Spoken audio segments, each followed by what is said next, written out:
السلام علیکم ناظرین آپ دیکھ رہے ہیں یوٹیوب چینل کرنٹ افیئرز۔ ناظرین، عمران خان صاحب نے اسلام آباد میں جلسے سے خطاب کرتے ہوئے کہا کہ لندن میں بیٹھا ہوا شخص جس سے مل رہا ہے مجھے سب پتہ ہے۔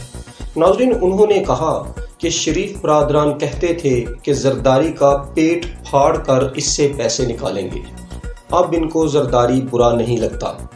ناظرین، انہوں نے مزید کہا کہ پیپلز پارٹی والوں، آپ اپنے ووٹرز کو ساری زندگی یہی بتاتے رہے کہ شریف برادران سے بڑا چور کوئی نہیں۔ انہوں نے کہا کہ بلاول بھٹو زرداری، تم جن لوگوں کے ساتھ مل کر سیاست کر رہے ہو یہ تمہارے نانا کے قاتل ہیں۔ انہوں نے مزید کہا کہ یونائیٹڈ نیشن میں اسلاموفوبیا کے خلاف قرارداد منظور کروانا ہماری بہت بڑی کامیابی ہے۔ انہوں نے کہا کہ ہم نے رحمت للعالمین اتھارٹی بنائی جس کا قیام ہمارے پیارے نبی صلی اللہ علیہ وآلہ وسلم کی ناموس کے حوالے سے کام کرنا ہے۔ ناظرین، انہوں نے کہا کہ حکومت جاتی ہے جائے، جان جاتی ہے جائے، میں ان چوروں کو کبھی معاف نہیں کروں گا۔ انہوں نے کہا کہ باہر سے پیسے منگوائے جا رہے ہیں، ہماری حکومت کو گرانے کی کوشش کی جا رہی ہے۔ ناظرین، انہوں نے کہا کہ ہماری خارجہ پالیسی پر اثر انداز ہونے کی کوشش کی جا رہی ہے۔ انہوں نے خطاب کرتے ہوئے کہا کہ نوجوانوں، کبھی بھی کسی ملک کی جنگ میں اپنی سرزمین کو استعمال ہونے کی اجازت مت دینا۔ انہوں نے منحرف اراکین سے بات کرتے ہوئے کہا کہ تحریک عدم اعتماد میں میری پارٹی کے خلاف ووٹ مت دینا ورنہ عوام تمہیں نہیں چھوڑے گی۔ ناظرین، انہوں نے کہا یہ کیسے ضمیر ہیں جو 20 سے 25 کروڑ روپیہ لینے کے بعد جاگتے ہیں۔ ناظرین، انہوں نے کہا جب پارلیمنٹ میں ووٹنگ ہوگی تو ساری قوم دیکھے گی۔ انہوں نے کہا کہ ہماری خارجہ پالیسی کو خراب کرنے کی کوشش کی جا رہی ہے۔ انہوں نے کہا کہ ذوالفقار علی بھٹو ملک کو ایک آزاد خارجہ پالیسی دینے کی کوشش کر رہے تھے، انہیں سازش کے ذریعے مروا دیا گیا اور اب ان کا داماد اس ملک کی سب سے بڑی بیماری بن چکا ہے۔ ناظرین، انہوں نے کہا بلاول بھٹو زرداری کی تو ٹانگیں کانپ رہی ہیں۔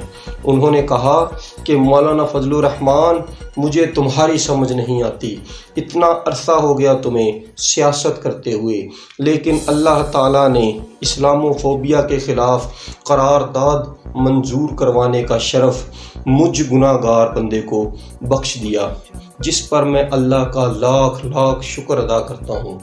انہوں نے کہا کہ میرے پاس اللہ کا دیا سب کچھ ہے، میں آپ لوگوں کے مفاد کے لیے جنگ لڑ رہا ہوں۔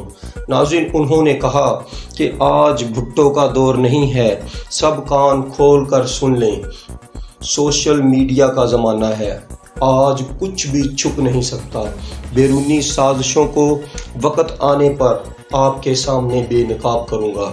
ناظرین، انہوں نے مزید کہا ہم کسی کی غلامی قبول نہیں کریں گے، ہماری خارجہ پالیسی کا محور پاکستان کا مفاد ہے، ہم کسی کی جنگ میں شریک نہیں ہوں گے۔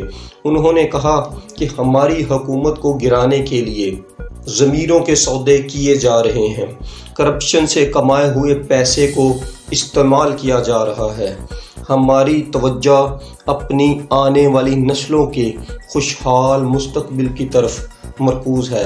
ناظرین، انہوں نے مزید کہا کہ روٹی، کپڑا اور مکان کی پالیسی در حقیقت پی ٹی آئی کی پالیسی ہے اور ہم نے اس پالیسی پر مکمل عمل کیا ہے۔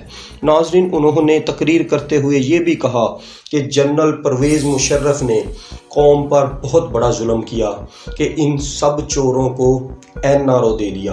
ناظرین، انہوں نے کہا کہ میں اپنی ٹیم کو خراج تحسین پیش کرتا ہوں کہ ان کا سیاست میں آنے کا مقصد صرف اور صرف پاکستان کی خدمت ہے۔